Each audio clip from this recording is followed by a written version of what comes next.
Most people believe something very simple: if you did poorly in school, you're probably not that capable. But that idea is not just wrong, it's dangerous. Because it makes thousands of people underestimate themselves for years, sometimes for their entire lives.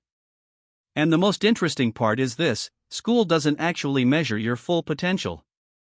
It measures how well you fit into a system. So what really happens to people who didn't do well in school? What kind of psychology do they develop? Let's break it down. First, we need to understand one key thing: school rewards a very narrow set of skills. It rewards discipline, memorization, the ability to sit still, follow instructions, and reproduce information. If you naturally fit into that structure, you succeed.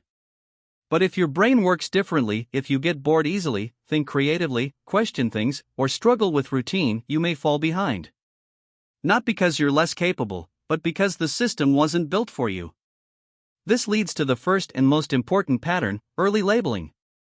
When a student repeatedly gets low grades, they start hearing the same message again and again, directly or indirectly: you're not smart enough. At first, it feels like feedback. But over time, it becomes identity. The person stops thinking "I failed this test" and starts thinking "I'm just not smart." And once that belief forms, it changes behavior. Why try hard if you already expect to fail? That leads to the second pattern: loss of motivation. Motivation is not just about discipline. It's about results. When effort leads to success, you feel encouraged. But when effort leads to failure or criticism, your brain starts protecting you. It says, why waste energy on something that doesn't work? And slowly, the person stops trying, not because they don't care, but because they've learned that effort doesn't pay off. This creates a cycle: low results lead to low motivation, which leads to less effort, which leads to even lower results. The third pattern is avoidance. People often call it laziness. But in many cases, it's something else. Avoidance is a psychological defense. When something constantly makes you feel uncomfortable, judged, or not good enough, your brain tries to protect you by avoiding it. Homework gets ignored. Classes get skipped. Responsibilities get delayed. In the short term, it reduces stress. But in the long term, it reinforces the problem. The fourth pattern is constant comparison. School is built on comparison: grades, rankings, performance. If you're always near the bottom, you don't need anyone to tell you. You see it. You feel it. And over time, you start comparing yourself to others in a negative way. You don't just think they did better. You think they're better than me. This slowly damages self-esteem. But here's where things get interesting. The fifth pattern is hidden strengths. When someone doesn't succeed in the traditional system, they often develop skills outside of it. They might become more creative, more adaptable, better at reading people, or more practical in real-life situations. They learn by doing, not by memorizing.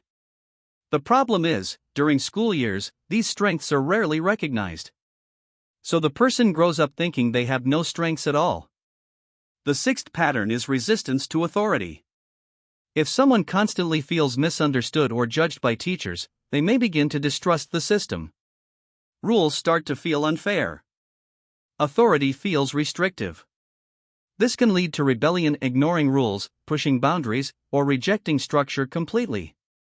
Sometimes this becomes part of their identity: I'm not like them. The seventh pattern is low confidence, even with real ability. Many people who struggled in school actually have strong potential. But because of their past, they don't believe in themselves. Even when opportunities appear later in life, they hesitate. They doubt themselves.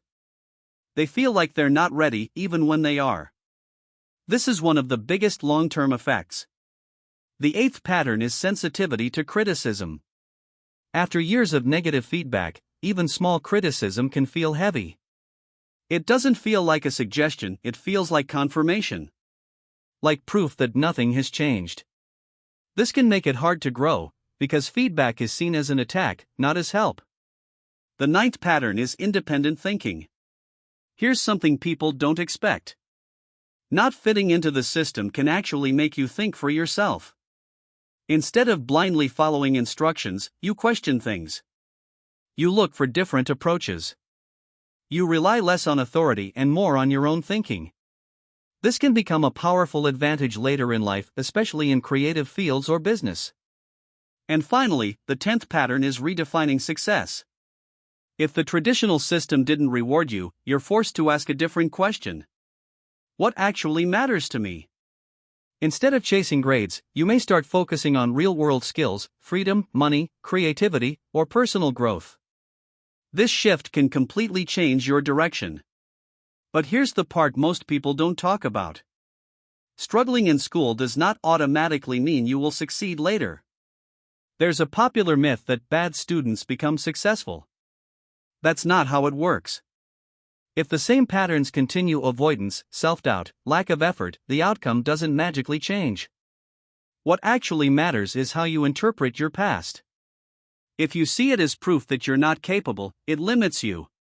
But if you see it as a mismatch, a system that didn't fit your way of thinking, then everything changes. Because now the question is no longer, was I good at school? It becomes, what am I actually good at? And that question is much more powerful. Because the truth is simple. School measures how well you follow a system. Life measures how well you understand yourself and use your strengths. And those are two completely different things.